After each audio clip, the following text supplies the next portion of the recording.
Bismillahirrahmanirrahim. Assalamu alaikum, dear students. I hope you all are fine. I am your English teacher of grade 5th. Now I am explaining you today's work, which include chunk 4 and week 3, and I hope it will be helpful and useful for you.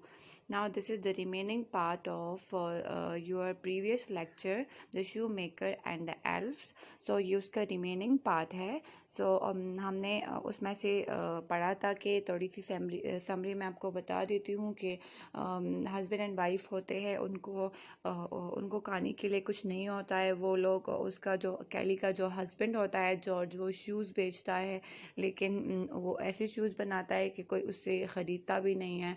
फिर वो लोग इसी tension में होते हैं कि जब रात में वो शूज़ बनाने के लिए बैठ जाता है तो फिर जब वो सोने के लिए चला जाता है तो वो ऐसे ही सब कुछ रखा होता है, तो कुछ ऐसी क्रिएचर्स, कुछ ऐसी मखलूक़ात आ जाते हैं वहाँ पर कि जब वो सुबह उठता है तो वहाँ पर उसके लिए वो शूज़ तैयार रखे होते हैं कि मतलब वो बिल्कुल रेडी रखे होते हैं. तो जब वो विंडो में रख देता है वो बहुत खुश हो जाता है, और जब वो विंडो में रख देता है तो उसकी वजह से सब लोग उसकी साइड पे अट्रैक्ट हो जाते हैं, शूज़ की साइड पे, और फिर उससे वो शूज़ लेना शुरू कर देते हैं बहुत सारे. तो इस तरह से उसके पास पैसे भी आ जाते हैं, उसके पास खाने के लिए भी बहुत सारे चीज़ें आ जाती है, और उसको न्यू लेदर ख़रीदने के लिए भी पैसे आ जाते हैं. सो यहाँ तक हमने पढ़ा था. अब आगे क्या होता है उसके लिए हम अब ये रिमेनिंग पार्ट पढ़ेंगे. सो रिमेनिंग पार्ट यहाँ से स्टार्ट होता है. Jacob, I would like to buy the black boots. Jacob कहता है कि मैं ये black shoes ख़रीदूँगा.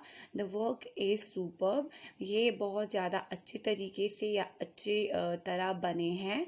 I will pay you 50 mark for your fine work. मैं आपको इसके लिए 50 मार्क दूँगा. जॉर्ज उससे कहता है दे आर योर्स. ये आपके हुए. Let me wrap them for you.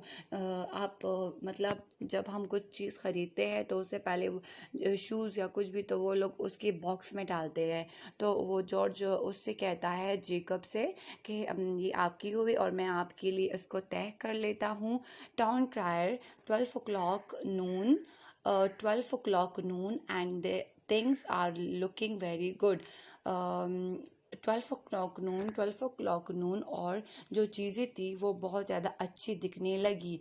Narrator and so it went on each day. So ये जारी रहा हर एक दिन, मतलब हर दूसरे दिन. The shoe maker would buy more leather. Shoe maker जो था वो उन पैसों से जो उसके पास आ जाते थे तो वो उससे मोर या मतलब उससे ज़्यादा लेदर ख़रीद लेता था और एंड कट इट आउट, और उसको कट कर लेता था. The next morning beautiful pair of shoes would be placed on the work bench. और जब वो नेक्स्ट डे उठता था तो उसके लिए अच्छे अच्छे टाइप्स के अच्छे काइंड ऑफ शूज़ जो थे वो उसके वर्क बेंच मीन जो काम करने की जगह होती है, जैसे हम इसको उर्दू में कहेंगे कारमेज़. तो उस पर नए नए शूज़ रखे होते थे. The kind gentle good hearted and no longer poor shoe maker. Kind रहम दिल, जेंटल मतलब जो बहुत ज़्यादा अच्छा, जेनरस आली हिम्मत, और जो पोअर शू मेकर था and shoe maker and how sweet generous and his sweet generous wife become very rich. और उसकी जो बहुत ज़्यादा आली हिम्मत स्वीट बीवी थी वो बहुत ज़्यादा, मतलब वो दोनों बहुत ज़्यादा अमीर हो गए. They had enough money to buy meat. उनके पास बहुत ज़्यादा पैसा, बहुत ज़्यादा मनी आ गई थी जिससे वो गोश्त ख़रीदे, जिससे वो पोटैटोज़ ख़रीदे, नाइस क्लोथ ख़रीद सके, and beautiful leather for new shoes. और अच्छा लेदर मतलब अच्छा वाला लेदर ख़रीद सके नई शूज़ बनाने के लिए. They never had to eat cabbage again. और वो दोबारा से कैबेज, गोभी, मतलब वो दोबारा से वो कैबेज खाने वाली जो उनकी रूटीन थी वो अब ख़त्म हो गई थी. जॉर्ज थिंकिंग जॉर्ज सोचते हुए माय डियर वाइफ अपनी वाइफ से कहता है, did you make this shoes for me? तो क्या ये शूज़ आपने मेरे लिए बनाए? So I had something to sell for me. तो मैं इसको मतलब मेरे पास कुछ है कि मैं उसको बेच सकूं। Kelly surprise, no I thought you were working hard all through the night. नहीं, मुझे लगा कि आपने ये बनाए हैं पूरी रात मेहनत करके। George marking George making a sorry यहाँ पर दिख नहीं रहा, a scheme. We will stay awake at night to see who had been helping us. George अपने वाइफ से कहता है, एक प्लान बनाता है कि हम एक पूरी रात जगे रहेंगे और हम देखेंगे कि ये कौन हमारी हेल्प कर रहा है, क्योंकि अभी तक उनको पता नहीं था कि ये कौन उनकी हेल्प कर रहा है। Town crier, it is midnight, the night has a lot of mysteries. कि ये आधी रात है और इस रात में बहुत ज़्यादा मिस्ट्रीज, मौमा मतलब बहुत ज़्यादा ऐसी चीज़ें हैं जो हमें पता चलनी है। Narrator, Kelly and George waited up all night. Kelly और जॉर्ज जो थे हस्बैंड एंड वाइफ, वो सारी रात वेट करते रहे to see who helping them, ताकि वो देख ले कि कौन उनकी हेल्प कर रहा है। Then 4 little elves entered the room dancing and jumping. तो 4 लिटिल एल्व्स जो थे, वो क्रिएचर्स जो जादुई होते हैं, वो रूम के अंदर दाखिल हुए डांसिंग और जंपिंग करते हुए। Elves, let's help the shoe maker in making new shoes. Elves कहते हैं, जो सिंगिंग जो मतलब गा रहे थे साथ में, वो कहते हैं कि आज जो आप शू मेकर की हेल्प करते हैं नए शूज़ बनाने में। Cobby, he once gave food to poor Bart when he was hungry. Cobby, he once gave, एक दफ़ा उसने बार्ट को, जो कि एल्फ्स में से एक था, उसको फूड दिया था खाने के लिए जब वो बहुत ज़्यादा भूखा था। Mister George is a nice man with a good heart. इसमें से एक मतलब एक एल्फ कॉबी कहता है कि मिस्टर जॉर्ज ने उसको बार्ट को फूड दिया था जब वो बहुत ज़्यादा भूखा था, कि वो बहुत ज़्यादा अच्छा और गुड मैन, गुड हार्ट मतलब जो अच्छे दिल वाला इंसान है।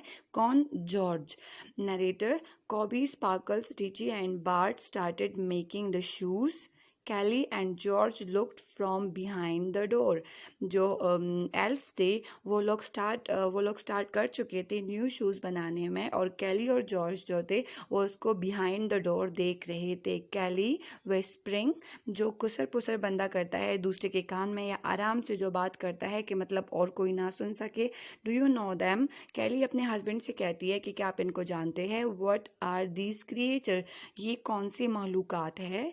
George, trying to recall, I can't remember who they are. मुझे नहीं पता कि ये लोग कौन है, या मुझे ये याद नहीं आ रहा कि ये लोग कौन है। I think I met Bart once, मेरे ख्याल से मैं एक दफ़ा बार्ट से मिल चुका हूँ। He was hungry and came to my shop, वो बहुत ज़्यादा भूखा था और मेरे शॉप में, मेरी दुकान में आया था।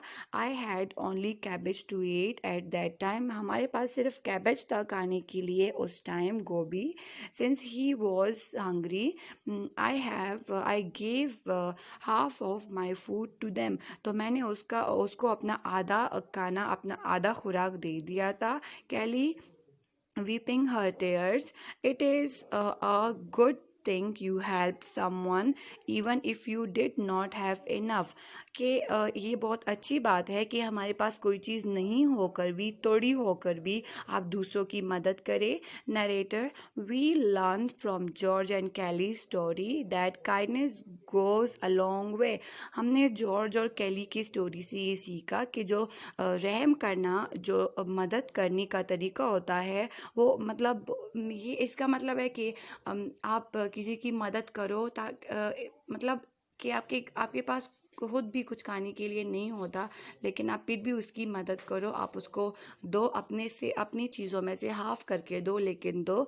ये बहुत ज़्यादा लंबा रास्ता है कि आप जितना किसी की हेल्प करोगे तो ये दुनिया का फाते अमल है। मतलब आप आज किसी की हेल्प करोगे तो कल को आपकी दूसरे वाले हेल्प करेंगे। ये होता है। The universe works in magical ways to help kind hearted and good nature people. ये जो दुनिया है ये ऐसी लोगों की जो बहुत ज़्यादा काइंडनेस होते हैं, जो बहुत ज़्यादा काइंड हार्टेड होते हैं, जो बहुत ज़्यादा गुड नेचर के होते हैं, उनकी हेल्प करता है। मतलब किसी भी वे से उनकी हेल्प करता है। It is not about what you have. ये ऐसा नहीं है कि आपके पास क्या है और क्या नहीं है। मतलब ज़रूरी नहीं है कि आप रोज़ाना गोश्त खाओ और आप उस गोश्त में ही सामने वाले को दो। हर किसी के पास इतना कुछ नहीं होता है, तो अगर आपके पास थोड़ा सा भी कुछ है और सामने वाला आपसे मांग रहा है तो आप उसमें से हमेशा किसी उसके साथ शेयर कर लो। शेयर करना और उनके हेल्प करना अच्छी हैबिट है। It is about what you can give to the world. ये ऐसा नहीं है कि आपके पास क्या है और आप लोगों को क्या दे रहे हो। ये है कि आपके पास जो है आप उसी में से सॉरी आप उसी में से दूसरों की हेल्प कर लो, उसी में से दूसरों को दे दो। सो ये कैली और जॉर्ज की स्टोरी थी। हमने इससे यही सीखा है कि जब जॉर्ज के पास जब खाने को खुद भी कुछ नहीं था, थोड़ा बहुत कैबेज होता था, तो उसमें भी उसने एक एल्फ की हेल्प की थी। तो उन एल्फ ने वो जो बार्ड जो था एल्फ, उसने उनकी दोबारा से रिमेनिंग मतलब उसको रिवॉर्ड देकर उनको अच्छे से शूज़ बनाकर उनकी अच्छे से हेल्प की थी। सो ये ऐसा नहीं है कि आप दूसरों की हेल्प नहीं करोगे या फिर आप मतलब कर लोगे और आपको उसके बदले में कुछ नहीं मिलेगा। ये होता है कि आपको उसके बदले में अच्छे से अच्छा काम मिल जाता है। So this is the story of shoe maker and the elves. सो ये इसको आप अच्छे से पढ़ ले। ये दो स्टोरीज थी, एक फर्स्ट पार्ट था और इसका रिमेनिंग पार्ट था। तो आप इसे अच्छे से पढ़ लो, देख लो। इसमें से मैं आपको इसकी डिफ़िकल्ट मीनिंग्स बता रही हूँ, मैं आपको पिक्चर्स दे देती हूँ इन डिफ़िकल्ट मीनिंग्स की, और आप इसे हेल्प ले सकते हो। And I hope it will be helpful for you and help in your studies. Thank you.